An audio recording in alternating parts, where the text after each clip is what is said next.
अस्सलाम वालेकुम, मेरा नाम उमर है और आज एक दफ़ा फिर मेरे साथ शेरी मौजूद हैं। शेरी के साथ में थोड़े दिन पहले इनकी ऑडी का ओनरशिप एक्सपीरियंस इन्होंने हमारे साथ शेयर किया था। वो गाड़ी जो थी वो 14 से 15 मिलियन की गाड़ी थी। हम दोनों ने जो है उस गाड़ी को 1.4 बोल दिया था। वो 1.4 मिलियन की नहीं थी, वो 14 से 15 मिलियन की गाड़ी थी। आज शेरी के पास जो है वो अपनी दूसरी गाड़ी हमारे साथ लेकर आए। हमने कहा इसके साथ भी थोड़ी गप लगाते हैं। ये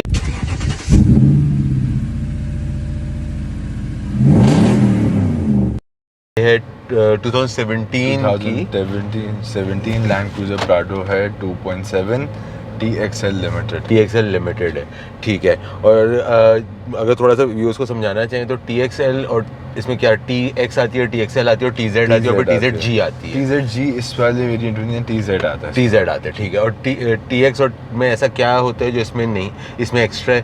और TZ में एक्स्ट्रा क्या है? TXL लिमिटेड में फ़र्क है, वो लेदर पावर सीट्स का होता है, ठीक है। 7 सीटर और ऑल्सो पावर सीट्स।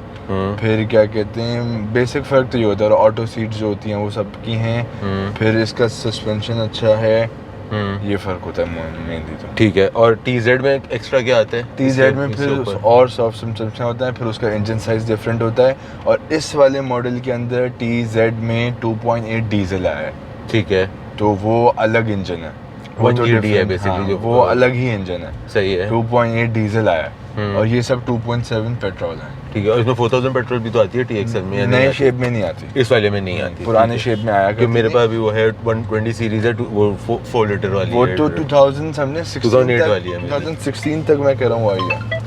सही है, 2016 तक आई है वो। आई है, उसके बाद नहीं आई। नहीं, उसके बाद 4 लीटर वाला वो TZ में आता है, जो ये फेसलिफ्ट किया है इसके बाद नहीं है। और TZ में आते हैं, TZ में भी नहीं आता। TZ में से 2800 डीजल आता है। अच्छा, सिर्फ 2800 डीजल। ओके।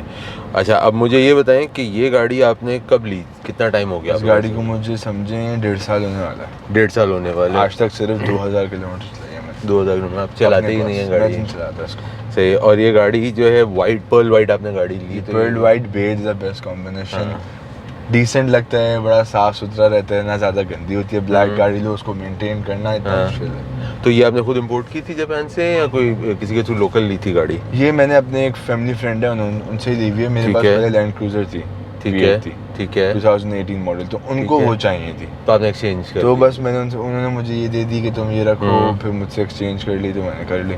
सही है। और क्या उसे कहते हैं, ये जो गाड़ी है इसकी अब ली कितने की थी उस पर तो हम बात नहीं करते। आज के बाजार में इसकी क्या प्राइस, आज के बाजार में इसकी समझें 24 मिलियन 24 से 25 मिलियन, नॉट 2.4। हाँ, 25 मिलियन तक वर्थ करती है, लेकिन मुझे तो काफ़ी महंगी पड़ी हुई है गाड़ी, उससे भी ज़्यादा। तो अब सस्ती हुई है गाड़ी? अब गाड़ियाँ सस्ती हुई हैं। मुझे ये बताएं कि ये जो आपके पास गाड़ी है, आपने सिर्फ 2000 किलोमीटर चलाई है 1.5 साल में, तो ये आपकी प्राइमरी गाड़ी तो नहीं है? नहीं, बिल्कुल लास्ट ऑप्शन। कितना फ्रीक्वेंट इसको चलाते हो? इसको शायद मैं मंथ में एक दफ़ा निकालते होंगे, या कोई ओकेजनली वेडिंग है या कहीं जाना है, सही है, कोई पिकनिक है, समथिंग है, उसमें निकालते हैं, वरना ये चलती ही नहीं है। तो इस वक्त इसके अलावा आपके पास और क्या क्या है गाड़ी? और मेरे पास एक फैमिली, इसका ऑल्टरनेटिव में किया ग्रैंड कार्निवल भी है, ठीक है, और फिर रिवो फ्रीक्वेंट रनिंग में मैं चलाता हूँ। ठीक है। रिवो और सिविक जो होती है वो फ्रीक्वेंट। तो व्यूअर्स, इनके पास जो और गाड़ियाँ आपको पता चल रही हैं, अगर इसमें से भी किसी का ओनरशिप एक्सपीरियंस आप चाहते हैं कि शेरी हमारे से शेयर करें, तो प्लीज़ ज़रूर बताइएगा, मैं शेरी को फिर पकड़ दूंगा।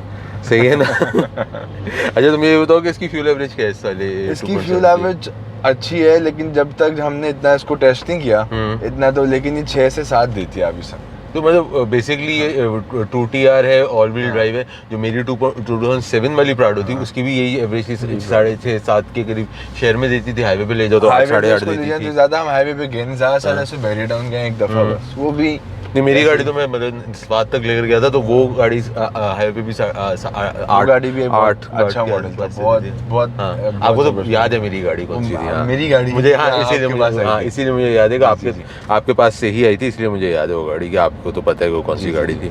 अच्छा, तो मुझे ये बताएं कि इसके अंदर 1.5 साल तो हो गया, लेकिन ऑब्वियसली 6 महीने में ऑयल वगैरह तो चेंज होगा, और दो कम चलाई है गाड़ी। जी, सब तो उसका ऑयल चेंज वगैरह की क्या कॉस्ट आती है? इतनी कॉस्ट नहीं है। आज रिवो की जो कॉस्ट आती है समझे, वही 16,000-18,000 वही आती है। कोई मेंटेनेंस है नहीं। और प्लस ये है कि ये मॉडल प्राडो का ऐसा है कि लगता नहीं है कि पुराना हो गया। हाँ, आज तक इस मॉडल की क्लास अलग है, बिल्कुल सही बात है। कंप्लीट पैकेज है। बस एक थोड़ी सी मैं इसमें बोलूँगा कि कुछ कमी है, तो वो ये है कि इंजन पावर अंडर पावर है। ये सिर्फ उसके लिए अच्छी है कि इफ़ यू आर फैमिली। अच्छा मुझे इस पे एक बात बताओ, अंडर पावर्ड बिकॉज आपको गाड़ी दौड़ाने का शौक है इसलिए आप इसको अंडर पावर्ड कह रहे हो? बिकॉज मेरे पास जो थी वो 2.7 वाली, अगर मैं उसकी बात करता हूँ ना तो मैंने उसको पूरे पाकिस्तान में घूमा, शहर में चलाते हुए मुझे नहीं फील होता था कि वो गाड़ी अंडर पावर्ड है। मुझे कहाँ पे वो फील हुआ, जब मैं कोयटा की हाईवे पे जाता, that's a single track road, वहाँ पे ओवरटेक करते हुए मुझे था कि यार अगर वो जो सामने से गाड़ी आ रही है मेरे पास थोड़ी पावर एक्स्ट्रा होती ना, मैं इसको ओवरटेक कर लेता, वरना मैं उसको मालम जब्बा तक लेकर गया उस पहाड़ों में चलाते हुए, मुझे कोई प्रॉब्लम नहीं हुई उस गाड़ी के साथ। वो 2.7 वाले थे, मैं बड़े आराम से मैंने कंफर्टेबली ड्राइव किया अपनी फैमिली के साथ एंड ऑल दैट। तो अंडर पावर्ड आपको ये गाड़ी किस सेंस में फील होती है कि वो एक एक्स्ट्रा पावर नहीं आ रही क्योंकि उसकी आदत है? हाँ आदत है, एक ये वाला है, एक तो पैर बहुत भारी है। हाँ, लेकिन अगर कोई नया बंदा होगा या कोई नॉर्मल मेरे जैसा बंदा चलने वाला होगा तो उसके लिए अंडर पावर्ड नहीं है। अगर हम कोई भी ट्रिप कर रहे होंगे ना तो इस गाड़ी को तो बिल्कुल प्रेफर नहीं करूँगा। ठीक है, बिकॉज पहले मैं उसको सिविक या करोला में कर लूँगा, लेकिन इस गाड़ी में सही है। और इसका एनुअल टोकन इसका क्या है? इसका हाँ आइडिया है? चलो कोई बात नहीं। मुझे ये बताओ, एनुअल टैक्स बोल रहे हैं आप? हाँ एनुअल जो टैक्स आता है इतना ज़्यादा नहीं है, अभी जो विद होल्डिंग वगैरह ख़त्म हो गया, अभी ख़त्म नहीं हुआ है, वो उनका डिस्प्यूट चल रहा है, डिस्प्यूट चल रहा है, लेकिन 90% वो ख़त्म पर आ गया है क्योंकि पूरे पाकिस्तान में वो नहीं लगे हुए, ना इस्लामाबाद में ना लाहौर में, सिर्फ कराची में जो विद होल्डिंग एंड CVTs थे वो हुए थे, अप्लाई हुए थे। और अभी जो इसका टैक्स बनता है, जो विद होल्डिंग वगैरह हटा दो, वो बनता है 9 से 10 हज़ार, 9 से 10 हज़ार रुपये। वरना क्या कहते हैं, वरना इसका था 20-25 हज़ार रुपये बनता था। सही है, इतना ज़्यादा नहीं था। और मुझे ये बताएं कि 2.7 इंजन था ना इसलिए। हाँ, और मॉडल थोड़ा सा वो नया आया था ना, मतलब 2017 की गाड़ी है वो, हाँ पुरानी हो गई, रजिस्टर भी अभी रजिस्टर 2024 की है, तो वो रजिस्ट्रेशन के साथ CVT तो कैलकुलेट करते हैं ना। रजिस्ट्रेशन मैंने इसकी अभी रिसेंट कराई है, जो क्या कहते हैं सब चीज़ें ख़त्म हो गई, वरना इसकी 2.7 मिलियन की रजिस्ट्रेशन थी। और अब कितने का कराया? मैंने 1.4 मिलियन में रजिस्ट्रेशन कराई है इसकी, मतलब 27 लाख से 14 लाख, मतलब उसको CVT और विद होल्डिंग जो है सब खत्म हो गया। अच्छा मुझे एक बात बताओ, इस गाड़ी की सबसे बेस्ट चीज़ आपको क्या लगती है? एक बेस्ट चीज़ ये लगती है जो इसका वुडन पैनल्स है, ये जो लाइट जो ये हम इंटीरियर के अंदर वुडन पैनल्स है, आजकल की गाड़ियों में ख़त्म हो गया। बिल्कुल ऐसा ही है, जितनी पुरानी गाड़ियाँ थी उनमें ही आता था, ये ना बहुत एलिगेंस लुक देता है, लिटरली बहुत सुपर लुक देता है, जो आज की गाड़ियों में नहीं आता। और ये चीज़ हम मिस करते हैं कि ये नहीं, क्यों नहीं आता। और पावर के अलावा कोई ऐसी चीज़ है जो इस गाड़ी में आपको नापसंद हो? नहीं, पावर के अलावा कोई ऐसी चीज़ नहीं है, ये गाड़ी फुल पैकेज है, मतलब complete for family, it's a best car है। ज़्यादा बड़ी भी नहीं है, क्रूजर की तरह, क्रूजर जब आप चलाते हैं ना थोड़ा सा आप घबराते हैं, मतलब वो एक और ह्यूज लुक है, क्रूजर की तरह बड़ा भी नहीं है, फॉर्च्यूनर की तरह अनकंफर्टेबल भी नहीं है, तो बिल्कुल एक परफेक्ट उस तरह से आता है। I agree with that. Comfort level भी बहुत अच्छा है, इसका जो सस्पेंशन है वो भी बहुत मजेदार है, और इसमें जो बॉडी किट शॉडी किट लगी है इसके बाद ग्राउंड ये सब जापानीज से लगी होता है, कोई मसला नहीं होता, ये सब जापान से लगी हुई है। सही है। और अगर क्या उसे कहते हैं, हम इस पे बात करते हैं पार्किंग फ्रेंडलीनेस पे, तो how parking friendly is this car? ये लैंड क्रूजर से बेहतर है, इसके कट्स बहुत अच्छे हैं। सही है, मतलब अगर आप, हम जैसे कराची में आपको देखा छोटे छोटे यूटर्न्स होते हैं, तो हमें दोबारा रिवर्स करने की इसको ज़रूरत नहीं, घूम जाती है आराम से। ठीक है। और अगर आप इसका कोई एक फीचर जो है वो एक्सचेंज करना चाहो, वो चेंज करके कोई दूसरा फीचर लाना चाहो, तो वो क्या होगा? कि कोई एक चीज़ में गिव अप करनी पड़ेगी, अगर पावर एक्स्ट्रा चाहिए तो उसके कुछ गिव अप भी करना पड़ेगा, तो वो क्या होगा?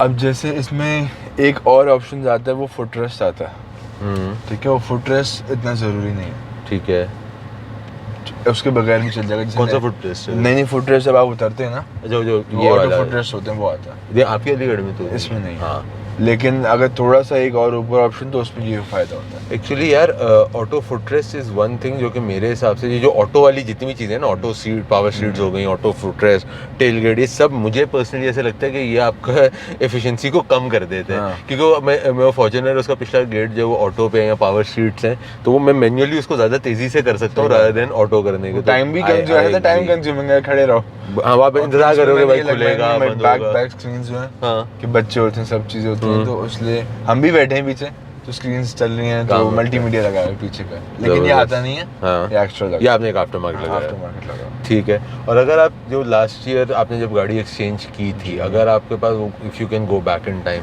तो क्या लगता है सही डिसीजन था या वो VAD रख लेते और ये ना लेते तो ज़्यादा सही था? अगर वैल्यू वाइज देखें तो डिसीजन तो सही था, क्योंकि अब जो वैल्यू कम हुई है ना, वो V8 की बहुत ज़्यादा कम हो गई है। सही है। और इसकी इतनी कम नहीं हुई। सही है। V8 में मेजर ड्रॉप आया है। आपके हिसाब से फैसला सही था?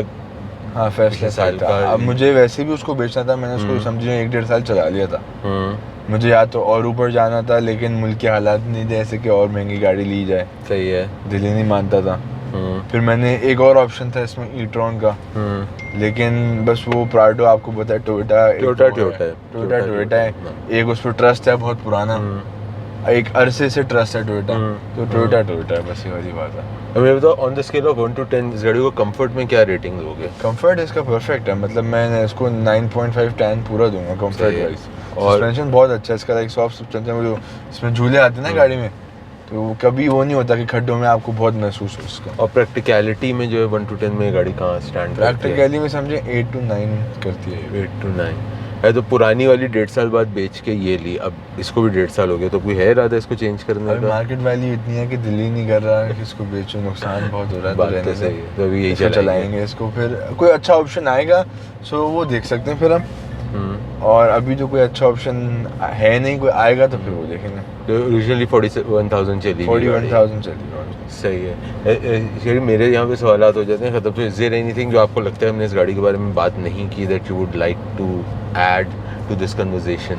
मैं बस ये ऐड करना चाहूँगा कि जो इस प्राडो का शेप और एवरीथिंग है ना, जो अपकमिंग नई प्राडोस है वो मुझे नहीं मज़ा नहीं आता। सही है। जो वो ठीक है, like they have build Prado का ओन मकसद, मतलब जो नई प्राडो निकाली है वो थोड़ी सी ऑफ रोडिंग के लिए।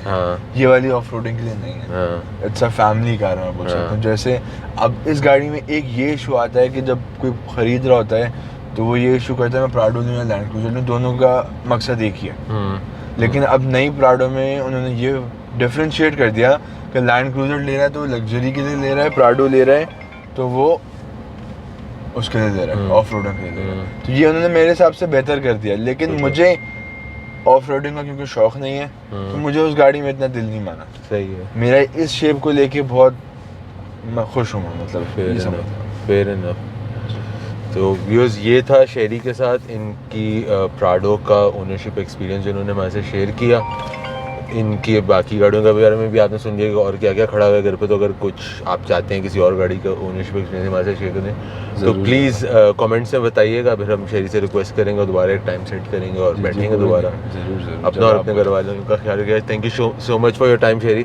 मिलते हैं फिर इंशाल्लाह, मुलाकात होती है। अल्लाह हाफिज़।